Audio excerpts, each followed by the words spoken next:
كتاب الله دستوري كتاب الله دستوري وخير الخلق أسوتنا بسنته انجلى نوري لهدي الحق أرشدنا كتاب الله دستوري وخير بسم اللہ الرحمن الخلق الرحیم۔ أسوتنا واقعات پڑھیے اور عبرت لیجیے۔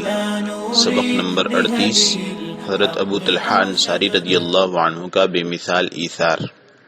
حدیث اور تفسیر کی کتابوں میں یہ واقعہ لکھا ہے کہ ایک شخص رسول اللہ صلی اللہ علیہ وسلم کے پاس آئے اور انہوں نے عرض کیا کہ یا رسول اللہ، مجھے سخت فاقہ لگا ہے۔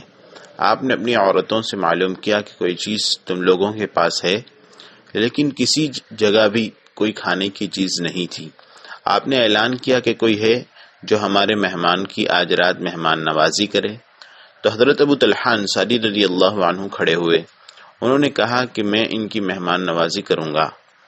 پھر ان کو اپنے گھر لے گئے اور اپنی بیوی سے کہا کہ مہمان رسول کی مہمانی میں کوئی کسر نہ چھوڑنا۔ ان کی بیوی نے کہا کہ آج ہمارے گھر کے سوائے بچوں کے کھانے کی کوئی چیز نہیں ہے۔ انہوں نے کہا کہ بچوں کو بہلا پھسلا کر سلا دو، اور ہم بھی آج اللہ کے نبی کے مہمان کی خاطر بھوکے رہ جائیں گے، اور جو کھانا ہے اس کو لے آؤ، اور جب ہم کھانے بیٹھیں تو کسی بہانے سے چراغ بجھا دو تاکہ مہمان سمجھیں کہ ہم بھی ان کے ساتھ کھا رہے ہیں۔ چنانچہ ان کی بیوی نے ایسا ہی کیا۔ اس طرح مہمان کو سارا کھانا کھلا دیا اور خود وہ اور ان کی بیوی بچے سب بھوکے رہ گئے۔ جب صبح ہوئی اور یہ حضرات رسول اللہ صلی اللہ علیہ وسلم کی خدمت میں گئے تو آپ نے فرمایا کہ فلاں مرد اور فلاں عورت سے اللہ نے تعجب کیا اور ان کے بارے میں آیت نازل فرمائی، وَيُؤْثِرُونَ عَلَىٰ أَنفُسِهِمْ وَلَوْ كَانَ بِهِمْ خَصَاصَةٌ۔ وہ حضرات اپنے اوپر دوسروں کو ترجیح دیتے ہیں اگرچہ خود ان کو تنگی ہو۔ ایک بکری کی سری یعنی مونڈی، 7 گھروں کا چکر، صحابہ کا انوکھا ایثار۔ وَيُؤْثِرُونَ عَلَىٰ أَنفُسِهِمْ وَلَوْ كَانَ بِهِمْ خَصَاصَةٌ کے شان نزول میں بعض مفسرین کرام نے یہ واقعہ بھی روایت کیا ہے کہ ایک صحابی کو کسی نے بکری کی سری ہدیے میں بھیجی۔ ان صحابی نے کہا کہ فلاں بھائی اولاد والے ہیں، وہ مجھ سے زیادہ اس کے محتاج ہیں، لہذا ان کو دے دو۔ اس طرح وہ ساری ان کے گھر بھیج دی گئی۔ وہ دوسرے صحابی کہنے لگے کہ میرے سے فلاں زیادہ محتاج ہیں، لہذا ان کو دے دو۔ وہ سری وہاں سے ایک تیسرے صحابی کے پاس پہنچی۔ اس طرح ایک سے دوسرے اور دوسرے سے تیسرے گھر ہوتی 7 گھروں کا چکر لگا کر، اور بعض روایات میں ہے کہ 9 گھروں کا چکر لگا کر وہ سری پھر پہلے صحابی کے پاس ہی آ گئی۔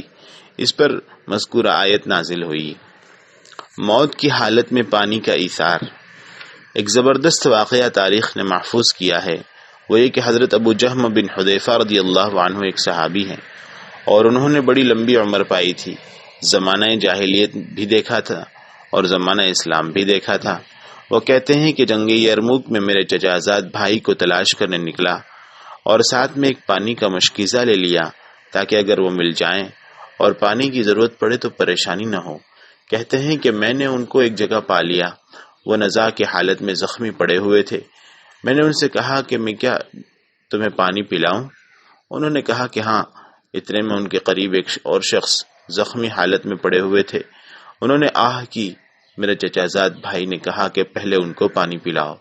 دیکھا تو وہ حضرت عمرو بن عاص رضی اللہ عنہ کے بھائی ہشام بن العاص رضی اللہ عنہ تھے۔ میں ان کے پاس پہنچا اور کہا کہ کیا پانی پلاؤں؟ تو انہوں نے کہا کہ ہاں۔ اتنے میں ایک اور شخص کی کراہنے کی آواز آئی تو ہشام کہنے لگے کہ اس کو پہلے پلا دو۔ حضرت ابو جہم رضی اللہ عنہ کہتے ہیں کہ میں اس کے پاس پہنچا تو ان کا انتقال ہو چکا تھا، لہذا میں ہشام کے پاس آیا، دیکھا تو ان کا بھی انتقال ہو گیا ہے۔ یہ دیکھ کر میں اپنے چچا زاد بھائی کے پاس آیا کہ ان کو پانی پلا دوں، مگر جب ان کے پاس پہنچا تو ان کا بھی وصال ہو چکا تھا۔ یہ تھے حضرات صحابہ رضی اللہ عنہم جن کے دلوں میں اللہ اور رسول کی محبت اس طرح سمائی گئی تھی کہ وہ ہر چیز کو اس کے لیے قربان کر سکتے تھے۔